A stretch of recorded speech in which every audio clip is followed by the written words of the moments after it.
are you under there? I'm vengeance. Batman has one of the most beloved, enduring, and varied movie legacies in all of cinema. He's had a wide variety of theatrically released adventures going back all the way to 1966, some of them better than others. And during that time, Batman has proved to be a Hollywood constant that can bounce back from anything, be it the breaking of his back or rubber nipples. But riddle me this, how do all the Bat flicks compare to each other? Well, we're on the case, and we're going through the Caped Crusader's entire filmography to figure it out. This is IGN's ranking of the Batman movies. I'm Batman. But before we get started, keep in mind that this list includes only feature film theatrical releases, in which Batman is a central figure. Sorry, Suicide Squad and Under the Red Hood. Now, onto the list. First and worst on our list is the theatrical cut of Justice League. In what should have been Warner Brothers' answer to Disney's enormously popular Marvel Cinematic Universe, the first ever big screen meetup of DC's premier superhero team mostly just fizzled out, featuring a slew of problems on and off screen and just too little chemistry to really crackle. That being said, Ben Affleck's Batman does get to have a little fun in this one, a stark contrast with his turn in Dawn of Justice, more on that in a minute, bantering with Alfred, and even cracking one-liners. What are your superpowers again? I'm rich. Unfortunately, the few moments that are memorable in Justice League don't really involve the Caped Crusader. Still, there's something to be said for getting to see Batman take down parademons, arguably the most delightfully comic booky thing an on-screen Batman has ever done. In many ways, Batman v Superman: Dawn of Justice has a direct correlation to the movie that nearly killed big screen Batman 20 years before it, Batman and Robin. Like that film, Dawn of Justice is a gross miscalculation of what most viewers wanted from The Dark Knight on the big screen. It received the same audience-awarded cinema score as the Catwoman and Green Lantern movies. Except, where Joel Schumacher went with camp and bat nipples, Zack Snyder went grim dark with a Batman out for blood. Tell me.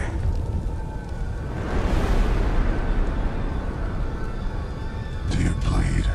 It's a better movie, technically speaking, than Justice League, and it does lots of things right. Wonder Woman's introduction is fun, and there are some interesting questions raised about Superman's place in the world. Even some of the heavy-handed Justice League cameos are a blast, but for watching Batman himself, it's a purely joyless experience that leans into the biggest problems of its predecessor, Man of Steel, instead of course-correcting them. Batman and Robin. Joel Schumacher's sequel that nearly destroyed the Batman movie franchise can't be taken seriously. We can all agree on that. The Bat Skates, the Bat Credit Card, Expiration Forever, Mr. Freeze's campy ice-related one-liners, a neon Gotham City, and even shoddy cost-saving edits were just a few of the issues that plagued this disaster, and yet it's an oddly enjoyable watch. It's not good by any metric, but we'd certainly be more likely to throw this on over Dawn of Justice on a rainy Saturday night. Despite George Clooney being a convincing Bruce Wayne, he was unable to bring the duality that the role requires to the Batman. Hi, Freeze. I'm Batman. To be fair, the few scenes between a dying Alfred and Bruce are actually quite touching and would probably be remembered fondly if they existed within a different Batman movie. At least Schumacher himself has since admitted the movie was basically just a toy commercial. Respect. The finale of Christopher Nolan's massively popular Dark Knight trilogy, The Dark Knight Rises, shot for the stars with a larger scope than any Batman movie before it. While reactions were mixed to some of the choices in the movie, on a psychological level, The Dark Knight Rises shows the resolve of the Bruce Wayne character on screen like never before. We get to see him do what his father had always told him he could, learn to pick himself up and save the city that he loves. That said, waiting an hour for him to suit up as Batman, only to then wait another hour for him to become Batman again, didn't make for the most riveting story.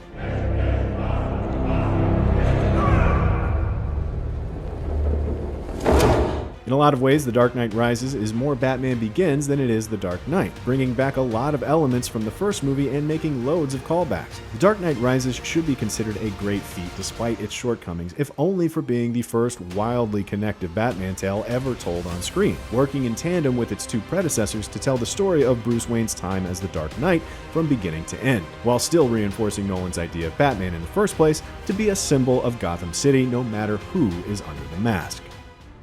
After Tim Burton left the Batman franchise following two wildly successful movies, Joel Schumacher took over along with a new Dark Knight and a new direction.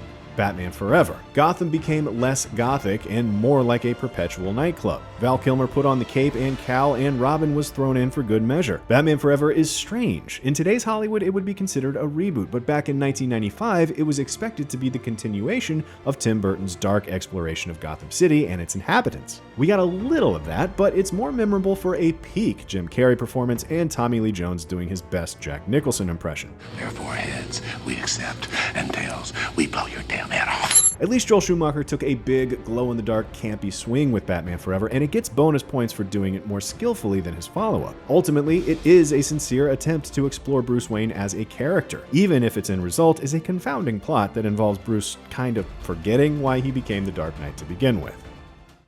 Yes, we're giving Zack Snyder's Justice League its own separate entry from the theatrical cut, and for good reason. They're essentially two different movies, and nothing illustrates their differences better than how Batman's arc plays out. Though an ensemble film, Batman is clearly the main character, and it's his heart, soul, and determination that ultimately unites the League. This Batman is one who goes on a meaningful character journey as we watch the bitter, absolutist Dark Knight from BVS turn into a hopeful, inspiring leader. The scene where the Justice League prepares to fly into battle showcases this in earnest. Batman telling Alfred to have faith? That's a first. The Snyder Cut delivers a memorable and uplifting take on Batman that stands apart from the rest. In the 60s, superheroes didn't get bigger than Batman, thanks to the runaway success of the Adam West TV show. The movie that resulted was a Rogues Gallery roll call that featured the dynamic duo running around Gotham trying to stop a dastardly plot by the likes of the Joker, the Riddler, the Penguin, and Catwoman. Stopping an evil plan in the 60s incarnation of Batman meant shark-repellent bat spray, being unable to rid oneself of a giant bomb, illogical riddle solving, and the seduction of Bruce Wayne by a disguised Catwoman. Holy heartbreak! This kid cut! It was campy, sure, but it was meant to be.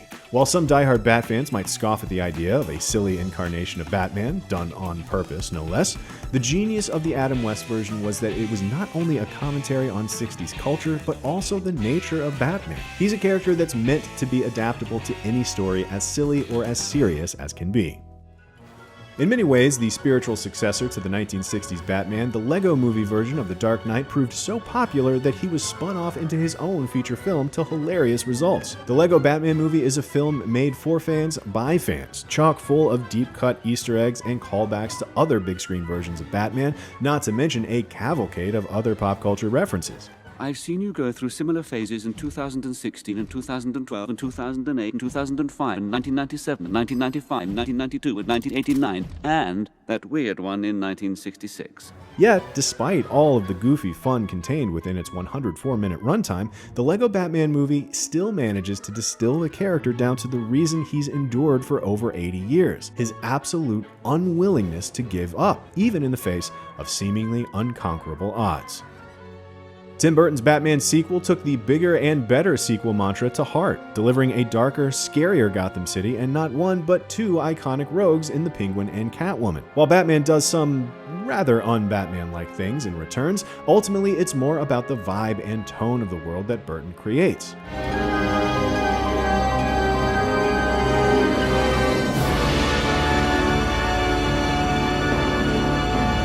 There's something about Gotham City at Christmas time that's visually exciting, and Burton's clear interest in his villains, as opposed to the titular Caped Crusader, gave us some truly memorable performances. A generation fell in love with Michelle Pfeiffer forever and realized how truly terrifying Oswald Cobblepot can be. It succeeds at showing how Batman's rogues are a different side to the same coin as the Dark Knight, with the obvious shortcoming being that it comes at the expense of Batman himself.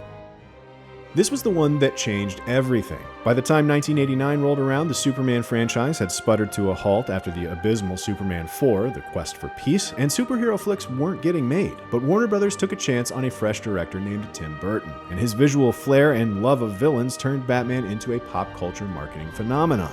Doesn't get those wonderful toys. The movie was darker than any superhero movie had ever been before, and the grittiness of the Dark Knight revival in the 80s with comics like The Dark Knight Returns and Year One were a clear influence, leaving Bat fans happy and memories of the campy Adam West Batman in the rearview mirror. Jack Nicholson added star presence to the film as Joker and created the most memorable movie villain since Darth Vader debuted over a decade earlier. The beloved Batman, the animated series, was created in the wake of Burton's Batman, pleasing fans of all ages. The one and only animated theatrical release based on the show, Mask of the Phantasm, remains one of the Dark Knight's most stunning big screen adventures and a fan favorite. Stay away. This is not your fight. This madness ends now. In Mask of the Phantasm, Batman is wrongfully accused of the murders of mobsters in Gotham City as a result of a creepy new vigilante that's running around. The entire tale gets woven into Bruce's own history, his first love, and even the origin of the Joker, taking a cue from the Burton movie with the appearance of Jack Napier. It's a dark and gothic tale of loss, love, and tragedy. The film was a bit edgier than the animated series was on TV and is still one of the most potent tales of the Dark Knight depicted on the big screen or elsewhere. After the Batman and Robin debacle of 1997, Warner Brothers struggled to get the Batman franchise in motion again and suffered lots of stops and starts with various scripts and filmmakers. Finally, indie darling Christopher Nolan came along and everything fell into place. Telling the Batman origin in depth for the first time on screen, Nolan approached The Dark Knight with a hyper-realism that made audiences forget the buffoonery of the Schumacher era and embrace Gotham City once more. I gotta get me one of those. With a grand cast, endearing performances, and just enough comic book geek-out moments, that Joker card, to make the diehard fans swoon, Batman Begins reinvigorated the character's cinematic standing. With The Batman, director Matt Reeves more than earned his place in Batman canon with his dark, twisty, often scary take on the Caped Crusader, one that looks more like Seven in Chinatown than any comic book movie that came before it. One part psychological thriller, another part detective noir, and another part superhero action movie. The Batman is blockbuster filmmaking at its boldest. I don't care what happens to me. It's only gonna get worse for you.